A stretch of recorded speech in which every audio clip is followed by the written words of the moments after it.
In my village, there was a woman who never cried, not even on the day her husband betrayed her. Her name was Amara, quiet, soft-spoken, the kind of woman whose heart was too tender for the world she was born into.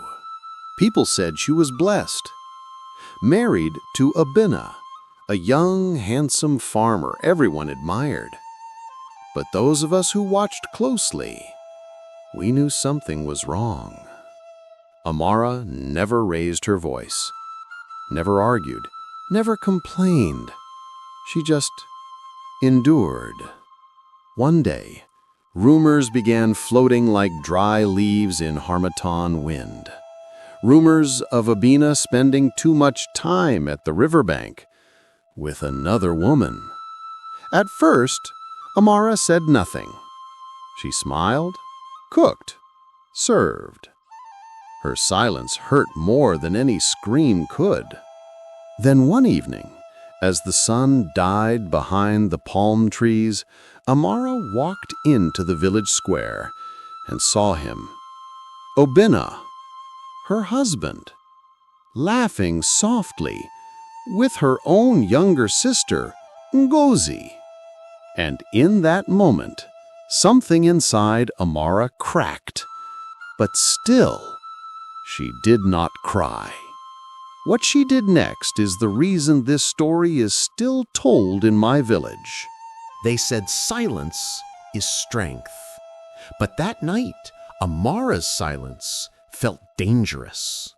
As she stood there staring at her husband and her own sister, the world around her grew quiet. Even the drums from the neighboring compound faded. Obina saw her first. His smile collapsed. Ngozi's laughter froze, like someone had poured cold water on her. But Amara didn't move. She didn't shout. She didn't ask why. She just looked at them with eyes that carried 10 years of swallowed pain. Obina rushed to her. "Amara, it's not what you think!" She raised one hand, just one, and he stopped talking. Then she turned to Ngozi, her own blood, the girl she carried on her back when she was still a child. "So this is where you come to forget your promises to me." Her voice was calm, too calm. Ngozi's lips trembled. "Sister, please." But Amara didn't answer. Instead, she removed her wedding band, slowly, carefully, like someone handling a fragile secret. She placed it in Obina's palm. "Since you have chosen my sister, let her carry what I carried." Her voice didn't break, not once. And then she walked away. No tears, no anger, no regret. Just a woman whose heart had decided it had endured enough. But what happened after she left the village square is the part nobody forgets. For weeks after Amara's silence at the village square, people whispered behind closed huts. Some said she was cursed. Some said she was dangerous. But the elders knew one thing: a woman who feels nothing is a walking storm. That night, as the moon hung low and red like burning coal, a sudden knock shook the door of Adaobi, the young widow who lived closest to the river. She opened the door and froze. Amara stood there, still, dry-eyed, expressionless. But behind her, the night seemed to tremble. "Adaobi," Amara said softly, "I need a place to sleep." No explanation, no emotion, just those quiet words, words that felt heavy, like a secret trying to break free. Adaobi's heart pounded. She had heard the rumors. Amara's husband had heard her. Amara had seen things no one should see. Amara was carrying a sorrow too big for tears. Still, Adaobi stepped aside. "Come in." As Amara entered, Adaobi noticed something. Her hands were trembling, barely, but enough to show she was fighting something inside her. "Amara," she whispered, "what truly happened that night?" For the first time since her wedding, Amara looked someone directly in the eyes. "My husband," she began, but her voice cracked for the first time. Adaobi waited. He did something unforgivable." The lantern flame flickered violently, as if the room itself leaned closer to hear the secret. "What did he do?" Adaobi whispered. Amara opened her mouth, but suddenly a loud bang echoed from outside. Both women jumped. Someone was running past the hut, fast. Then came the distant shouting. "The elders are searching for Amara. They say her husband is missing." Adaobi turned to Amara in shock. But Amara? Amara just sat still. Her eyes didn't blink. Her face didn't twitch. No fear. No surprise. Just silence. And in that silence, Adaobi felt something. Colder than the night breeze on her skin. Maybe the reason Amara never cried was because her tears had turned into something far more dangerous. The village square was awake before sunrise. Drums, shouting, torches cutting through the early morning fog. The elders stood in a tight circle, faces carved with tension. In the center was Obioma, the oldest of them all, leaning heavily on his staff. He lifted his voice. "Amara, daughter of Nuorye, come forward." The drums stopped. Silence rushed in like a cold wind. Amara stepped into the square calmly, as if she had expected this exact moment. Her wrapper was neatly tied, her face blank, too blank. The villagers watched her with a mix of fear and fascination. Obioma stared at her for a long moment. "Your husband," he said, "has not been seen for 2 days." A murmur rippled through the crowd, but Amara didn't flinch. "Do you know where he is?" "I know where he should be," she replied quietly, "with the living." The gasp that followed felt like the whole village exhaled at once. Obioma stepped closer. "Amara, what happened between you and your husband the night the thunder shook the sky?" Her eyes fixed on the ground. "Everything that has been buried will come out eventually." The elders exchanged uneasy looks. Suddenly, a group of hunters pushed through the crowd, dragging something behind them. A torn piece of cloth, soaked in dried, dark stains. "Elder," one of them shouted, "we found this near the old palm forest." Women covered their mouths. Men stepped back. Children clung to their mothers. Obioma lifted the cloth. It was Amara's husband's wrapper. All eyes turned to her. Still no tears. Still no tremble. Still no emotion. "Amara," Obioma said, voice quivering now, "if you know anything about his disappearance, speak before the land speaks for you." At that moment, a strong wind swept through the square, bending trees, scattering dust, and slamming the cloth against her feet. Amara finally looked up, slowly, deliberately, and for the first time since her wedding day, her voice broke. "I begged him," she whispered. "I begged him that night to stop." The crowd froze. "To stop what?" Obioma asked, stepping closer. Amara looked around, at the villagers, at the sky, at the earth beneath her feet. Then she said something that made the entire village shiver. "My husband carried a darkness, and the darkness came home." A crack of thunder split the sky. on a clear morning, and every elder knew this was no ordinary disappearance. This was the beginning of something the village had tried to forget.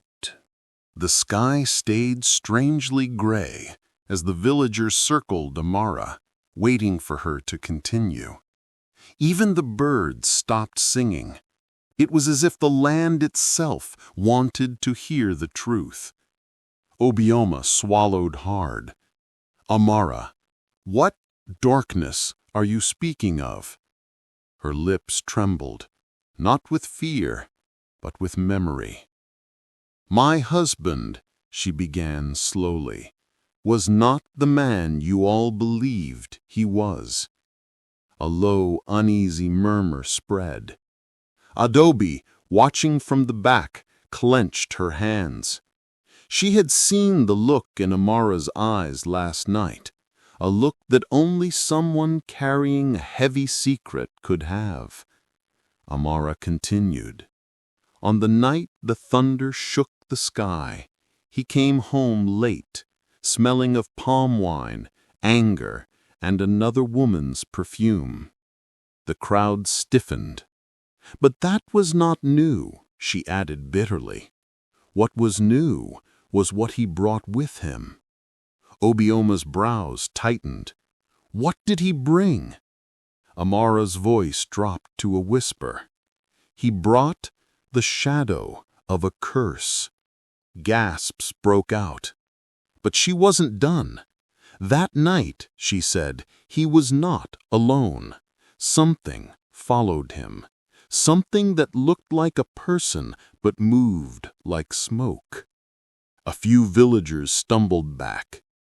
My husband staggered into the hut, shouting, destroying things, swearing that no woman of his would ever raise her voice against him.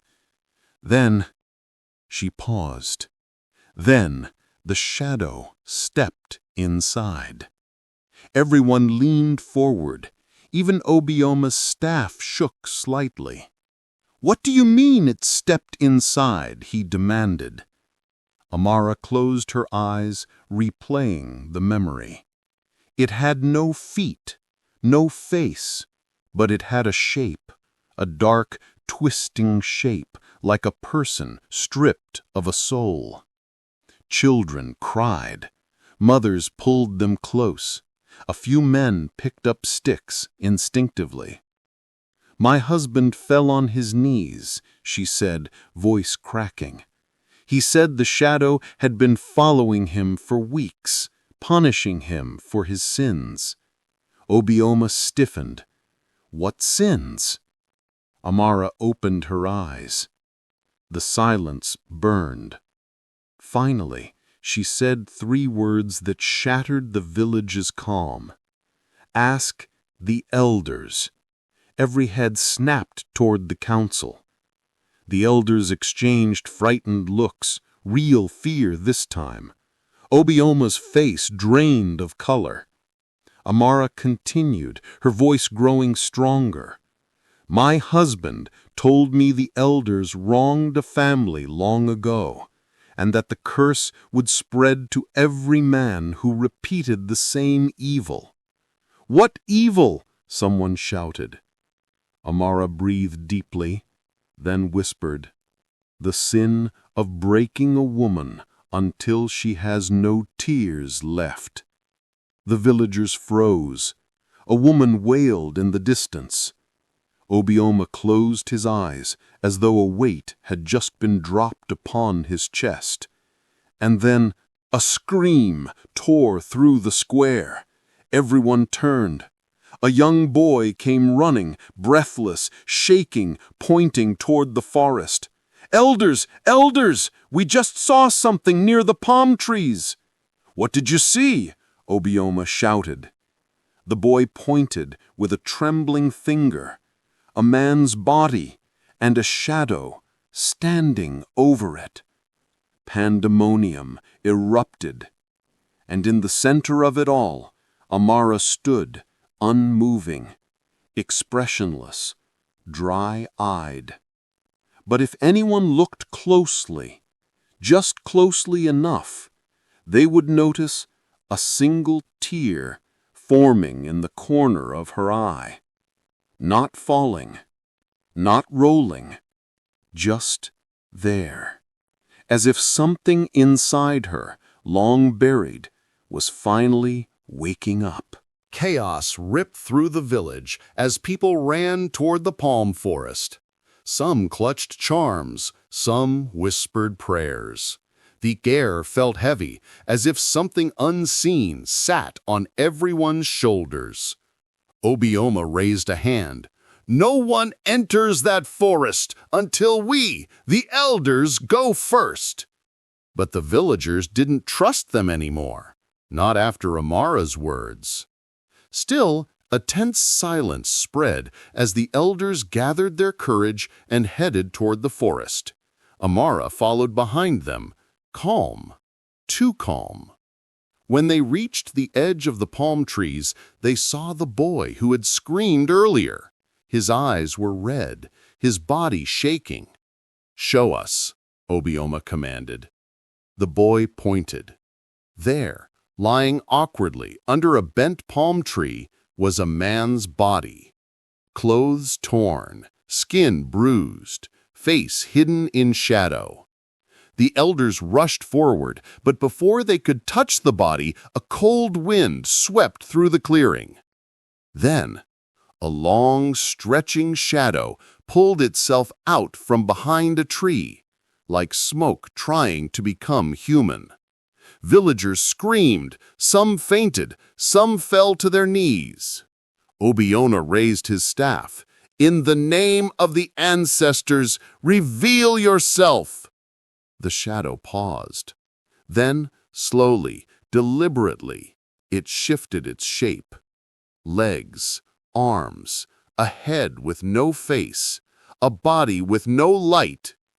The man lying on the ground wasn't moving. Adabai whispered, Is that your husband?" Amara did not answer. She stepped forward calmly, eyes fixed on the shadow. When she spoke, her voice was soft. "I know you." The shadow leaned toward her, as if recognizing her voice. A deep gasp rippled through the crowd. What is happening?" someone cried. Obioma turned to the villagers, his old voice breaking. "This is the curse of Aneka." A heavy silence dropped like a stone. A name no one had spoken for years. Adabai looked confused. "Who is Aneka?" Obioma's hands shook. Aneka was a woman the elders wronged many seasons ago. A woman who suffered under a husband who beat her, humiliated her, and left her with no tears, just like Amara. The villagers stared, stunned. Obioma continued with trembling lips. "But Aneka's spirit did not rest. She cursed every man who lived like her husband and every elder who remained silent." The shadow turned its faceless head toward the elders, and they all stepped back in terror. Amara's eyes narrowed. "So, my husband carried this curse?" Obioma nodded painfully. He repeated the same wickedness. The curse followed him home." The shadow moved closer to Amara. The villagers screamed for her to run, but she didn't move. Instead, she whispered, "Show me the truth." The shadow slowly pointed toward the body under the palm tree. A moment of pure, suffocating silence followed. Amara walked toward the body, knelt, and gently turned it over. Her husband's face stared blankly at the sky, lifeless. The villagers gasped. Adabai put her hand over her mouth. Obioma fell to his knees. Amara stared at the body for a long time. No tears, no scream, just emptiness. Then she whispered, "Even in death, You left me with nothing." The shadow shifted behind her, its form flickering like a flame. And for the first time, Amara looked up at it, not with fear, but with understanding. She asked, "Is this why I could not cry? Because my tears belonged to her?" The shadow froze. Then, slowly, it nodded. A single tear rolled down Amara's cheek, her first tear. And the forest went silent, completely silent, as if the world itself felt its weight. The moment Amara's tear touched the earth, the wind stopped. The birds stopped. Even the forest seemed to hold its breath. The shadow, Nekka's curse, slowly lifted its faceless head, as if smelling the air. Then it bowed before Amara, a movement so unexpected that even Obioma dropped his staff in shock. Adaobi whispered, trembling, "Why? Why is it bowing?" Obioma swallowed hard. A tear from a woman who has forgotten how to cry carries the weight of 1,000 prayers. Amara stood still, the tear drying on her cheek. The shadow rose again, this time turning toward the elders. Its form stretched, growing taller, darker, swallowing the morning light. The elders stumbled backward instinctively. Obioma stuttered, "Why are you here? The curse should have ended with him." The shadow's body twisted. It pointed at the elders with one long, smoky arm. A voice, not human, echoed through the forest. "Justice is not complete." Villagers screamed. Some fled. Some fell to their knees. But the elders knew exactly what the shadow meant. Obioma trembled. "The sins of our fathers, the lies we carried, we never confessed them. We buried Nekka's truth to protect the powerful. Now the curse demands what we denied her." Amara stepped forward. "What does it want?" Obioma turned to her, eyes filled with shame. "Your tear awakened the spirit fully. You broke the wall between the living and the wronged." The shadow's smoky arm drifted toward the body of Amara's husband. Then it slowly turned toward the elders again. "The bloodline of betrayal must be judged." An elder screamed, falling to the ground. "No, no, we were following orders, the clan leaders." The shadow moved closer. Its body expanded, twisting into the faint silhouette of a woman in mourning. Nekka. A woman who died unseen, unheard, unprotected. Amara stared at the shadow woman, her voice barely a whisper. "What must be done?" The shadow pointed at the elders, then pointed to the villagers. Obioma's face drained of life. "It wants the truth revealed," he said shakily. "Not whispered, not buried, spoken here before the ancestors." The shadow nodded. The villagers slowly gathered, forming a circle. No one spoke. All eyes were on the elders. Obioma leaned heavily on his staff. His voice was old, but clear. "Many seasons ago, Nekka came to us, begging for protection from the man who beat her, shamed her, and vowed to break her spirit." The crowd murmured softly. Adaobi gasped. "She asked for help, and you sent her away?" Obioma's voice cracked. "Worse, we told her to endure for the sake of her marriage. We feared her husband's family. We feared conflict. And when she was found dead, we claimed it was a fever." A painful silence fell. The shadow's form rippled with fury. "We failed her," Obioma whispered. "We failed every woman who suffered in silence, and the curse followed those who inherited the wickedness of their fathers." Amara stared at him. "So you are saying my husband's cruelty was learned?" Obioma nodded with shame.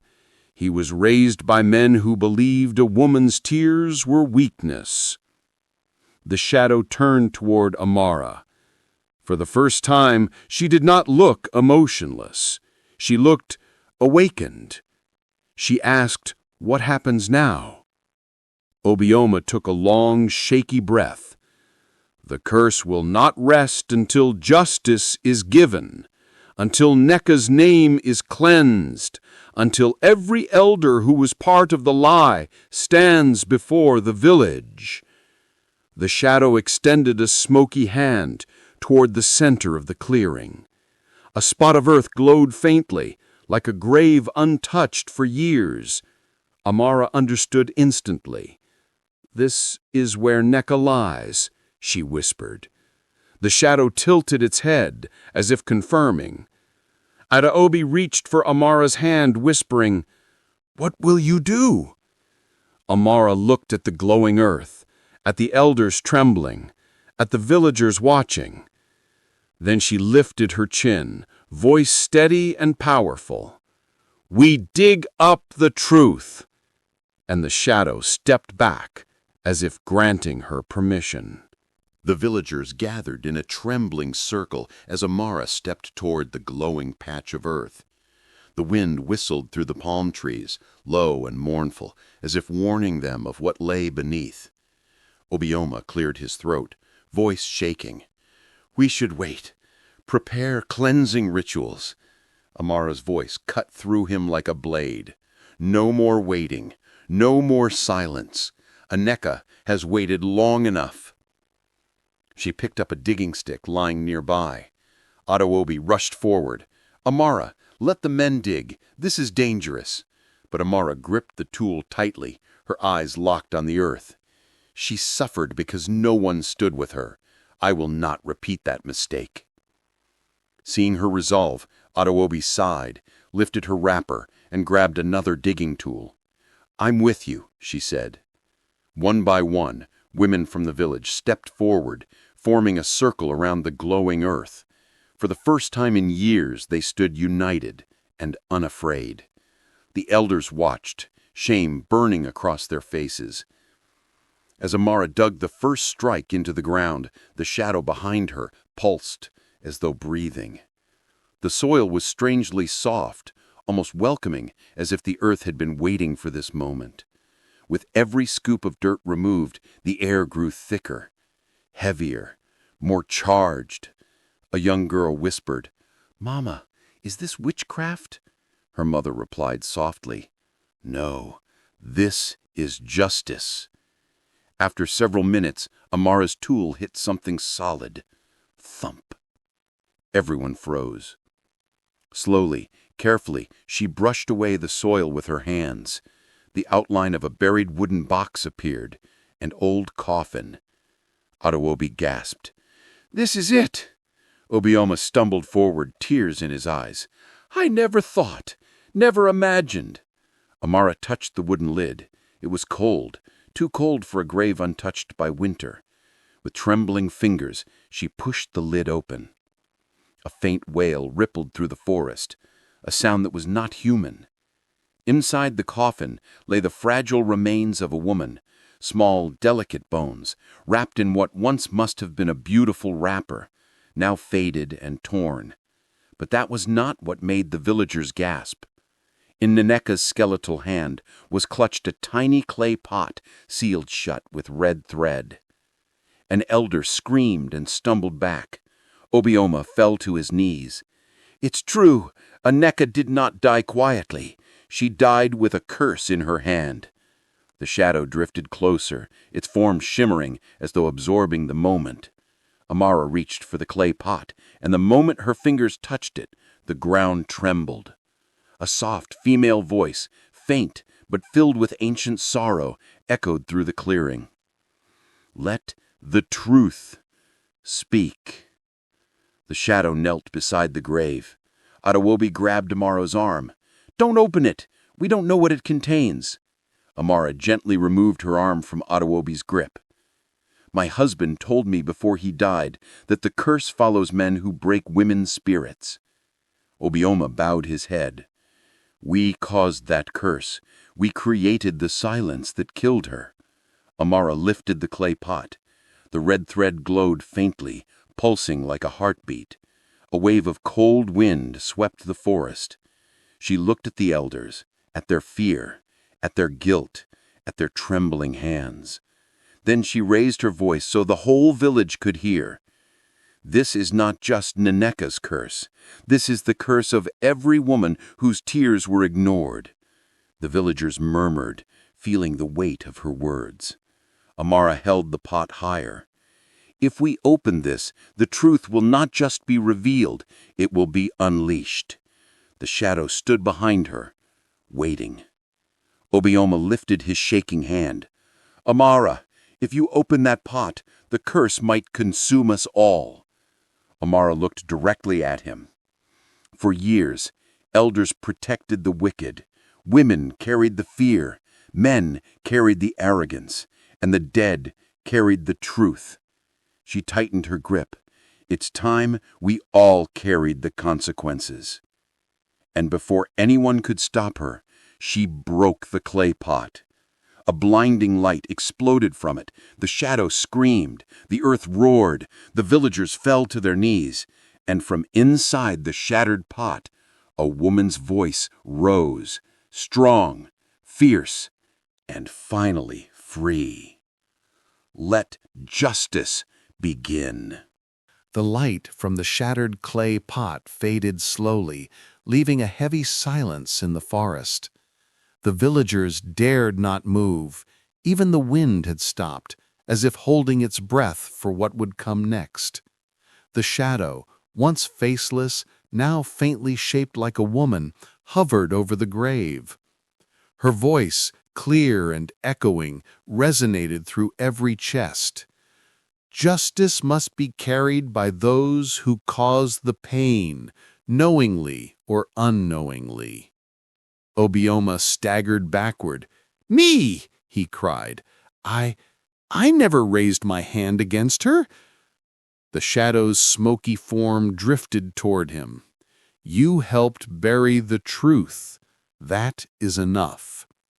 The elders shivered in unison. The villagers whispered prayers, clutching one another. Amara stood still, silent. Her first tear had already fallen, and now she felt an invisible weight lift from her chest. The shadow turned to Amara. Her smoky hand stretched toward Amara. Do you fear me? It asked. Amara shook her head. I am not afraid of what is just. The shadow's form flickered. For a moment, it seemed almost unrelieved. Then the light from the grave pulsed. The spirit spoke again. Now, the punishment must be seen. Suddenly, one by one, the elders' deepest secrets were revealed, memories that should have remained buried. Voices whispered in their minds, the lies, the betrayals, the dismissals of Aneka's cries. Each elder felt a cold weight press upon their chest, like an invisible hand squeezing their heart. Some fell to their knees, some cried, some trembled uncontrollably. The villagers watched in awe. Even those who had feared Amara now saw the power of her silence transformed into courage. Amara whispered to the shadow, "Will this end here?" The shadow tilted its head. Justice is balance. Punish the guilty. Protect the innocent. The curse chooses, but it does not linger on the pure of heart. Amara turned to the villagers. Let no one else carry the silence of others' pain. Speak, protect, Do not ignore tears. A strange warmth swept through the forest. The shadow began to rise higher, becoming more vapor than figure, more wind than form. Its final words echoed like a promise. The curse will sleep until those who betray the hearts of the innocent awaken it again. Amara stepped back from the grave. She looked at her husband's lifeless form and the remnants of the broken pot. For the first time, she felt relief. The village had changed. The elders, humbled, bowed to the women who had stood strong, and the villagers understood that tears were not weakness, they were truth. The shadow dissipated into the morning sun, and somewhere deep inside, Amara knew the curse was gone, but the lesson would live forever. The morning after the curse lifted, the village was quiet, but different. Not silent, but alive. The kind of alive that comes from truth finally being spoken. Amara walked through the square. Children followed her, eyes wide. Women bowed respectfully. Even the elders avoided looking directly at her, not out of fear, but respect. Adiobi caught up. You changed everything," she said softly. Amara shook her head. "No, the change was never mine. It was always Neka's, and the courage to see it." The grave of Neka remained at the edge of the palm forest. A simple marker now showed her name, her life remembered at last. Villagers visited it often, leaving small gifts, flowers, water, and whispered apologies for centuries of silence. Amara never cried again in public, not because she had no tears, but because her first tear had carried all the weight of years of pain, betrayal, and injustice. It had healed her. It had healed the village. Her husband, the man who had carried cruelty in his heart, remained a shadow in memory. The village no longer whispered his name. Instead, they spoke of lessons, courage, speaking truth, and the power of women's voices. Amara continued to live among them, strong, silent when she needed to be, and full of purpose. People came to her for advice, for guidance, for stories, and when they asked about tears, she would smile gently. Tears are not weakness. They are the river that carries what words cannot. Years later, a new generation of women and men grew up in the village knowing the past must be faced, silence carries consequences, and one brave woman and one long-awaited tear could change everything. And somewhere, deep in the palm forest, a faint breeze whispered through the trees. Remember Neka, honor her story, and never ignore the cries of the innocent. The village had survived, and finally, it had learned to live. Every story hides a lesson, sometimes love, sometimes pain, but always truth. Subscribe to African Kingdom Folktales for more African tales that touch the soul.